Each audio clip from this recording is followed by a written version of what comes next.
Bem-vindos ao Canabinal, o canal de notícias científicas dos canabinoides. Eu sou Isadora e hoje nós vamos falar um pouco sobre o THC e as dores crônicas. Bem, vamos definir o que são dores crônicas. A dor crônica é definida como uma dor contínua ou recorrente, que pode persistir por mais de 3 meses e muitas das vezes tratamentos terapêuticos convencionais não resolvem essa dor. Muitas vezes ela também tem uma causa incerta e ela pode causar inabilidades e incapacidades prolongadas no indivíduo, o que prejudica muito a sua vida. Infelizmente, grande parte da população sofre de dores crônicas. 37% dos brasileiros acima dos 50 anos sofre dessa situação. Talvez você conheça alguém que passe por isso ou até você mesma. Bem, nós já vimos aqui no canal que a cannabis ela tem um potencial terapêutico para diversos fins, mas será que ela pode atuar no combate a dores crônicas? É isso que a gente vai ver hoje.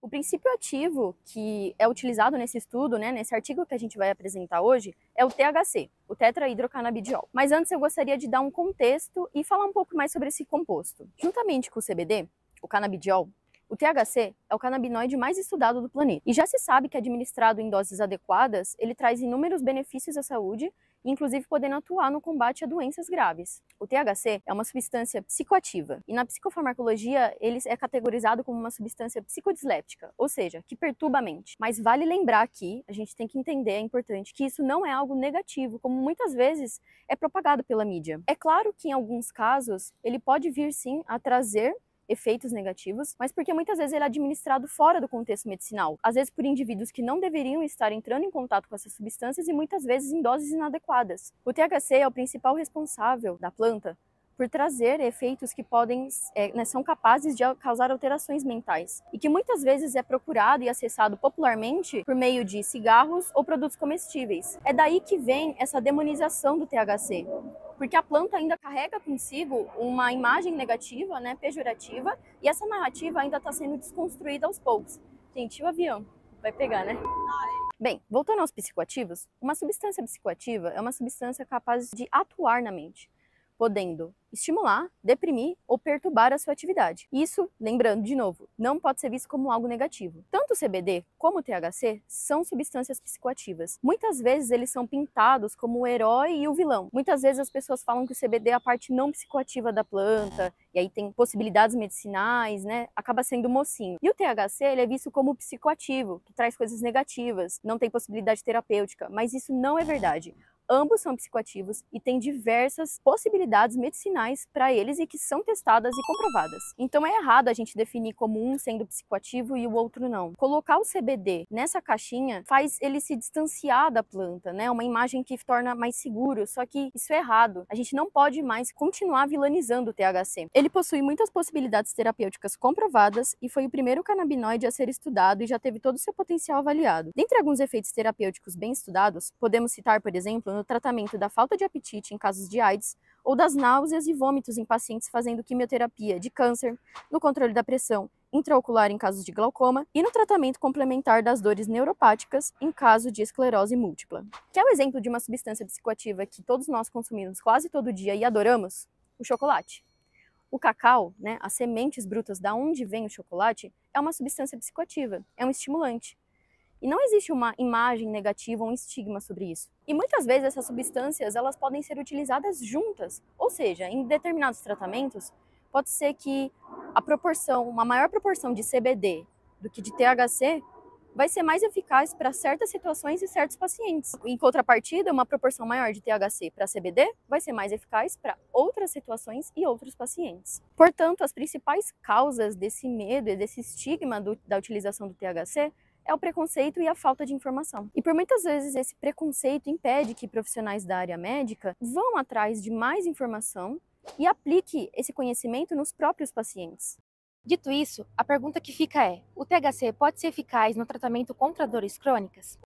Olá, meu nome é Thaís e agora a gente vai falar sobre o artigo, intitulado como A farmacocinética, eficácia e segurança de um novo inalador da cannabis sativa em pacientes com dores crônicas. Um ensaio randomizado, duplo cego e controlado por placebo. Foi publicado pelo Jornal Europeu da Dor em maio de 2020, que tem como objetivo testar o dispositivo inalador SIC, que permite que as pessoas inalem microdoses de THC para o tratamento de dor crônica e averiguar se esse fitocannabinoide age no tratamento em efeito analgésico, no desempenho cognitivo e na segurança do dispositivo. Bom, e quais foram os métodos para testar esse dispositivo inalador? Primeiramente, o que seria um dispositivo inalador? Um dispositivo inalador é um objeto portátil alimentado por bateria projetada para aerossolizar, ou seja, transformar uma substância líquida ou sólida em partículas finas dispersas em ar ou gás. Portanto, quando o paciente inala, o dispositivo aquece e aerossoliza a substância, convertendo 90% do ácido THC em sua forma ativa. Para que os testes fossem feitos da forma necessária, foi precisa a participação de candidatos adultos que sofriam de dor crônica numa intensidade mínima de 6, numa escala de 0 a 10. Pacientes com condições médicas graves, controladas ou com histórico de doenças não tratadas foram excluídos da etapa de seleção. Os testes foram realizados em uma clínica especializada entre março de 2016 e julho de 2017, em Israel, e todos estavam autorizados pelo Ministério da Saúde local a utilizar medicamentos à base de cannabis. Para cada um dos grupos, 22 pacientes foram incluídos nas análises da farmacocinética. 23 pacientes do grupo placebo foram incluídos na análise de eficácia analgésica. No segundo grupo, 22 pacientes foram incluídos, e no terceiro, 24 pacientes. Para permitir o cegamento adequado, as doses de THC foram assimiladas no dispositivo inalador durante a fabricação, de acordo com uma ordem de aleatoriedade predeterminada. Portanto, os inaladores chegaram no local clínico prontos para uso, carregados com as doses necessárias. Nem a equipe do ensaio clínico no local, nem os pacientes foram expostos ao conteúdo em cada inalação. Cada paciente fez 3 visitas à clínica de estudo, e cada um foi equipado com um dispositivo inalador pessoal. Em cada visita, os pacientes foram designados a receber uma única dose das 3 concedidas, que poderiam ser 0,5 mg, 1 mg de THC ou placebo em ordem aleatória. Com o dispositivo e os pacientes para estudo, a intenção final seria avaliar a absorção do THC após a inalação, o seu efeito na dor crônica e sua segurança. Foram coletadas também amostras de sangue para medir os níveis de THC ao longo do tempo para averiguar a intensidade de dor antes e após a inalação. Por fim, foram realizados testes cognitivos para investigar os efeitos do THC na função cerebral. Vale ressaltar que os pacientes continuaram com a sua rotina diária de medicação, incluindo o uso de opioides. Os resultados indicaram que uma única dose de 0,5 mg de THC inalado foi o dispositivo que causou uma redução significativa da dor, ao passo que uma dose de 1 mg duplicou o efeito. No entanto, produziu um aumento proporcional aos efeitos colaterais. No gráfico 1, ao lado, nota-se uma maior absorção plasmática de THC em uma única dose de 1 mg comparado ao grupo que recebeu a dose de 0,5 mg de THC. Ambos possuem um pico de absorção logo nos primeiros minutos, que ao passar do tempo vai decaindo, e consequentemente a ação analgésica e anti-inflamatória também irá passando. Essa afirmação se confirma no gráfico 2, que demonstra alteração na pontuação da dor conforme o THC vai agindo no sistema endocannabinoide e outros receptores, modulando a sensação da dor. A maioria dos pacientes que experimentaram uma redução de 30% ou mais da pontuação de VAS da dor alcançaram esse efeito máximo de 120 minutos após a inalação, o que aproximadamente seria uma dose de 1 mg. O estudo também mostrou que o inalador demonstrou maior eficácia ao aumentar a concentração máxima de THC de sangue por miligrama de THC administrado, em comparação a outros métodos, como cigarros, vaporizador Vulcano, o que pode indicar que o inalador pode fornecer uma quantidade maior de THC ao corpo com microdoses, o que torna-o mais eficiente no quesito de entrega do medicamento. Apesar dos resultados promissores, o estudo aponta algumas limitações. Entre elas, podemos citar que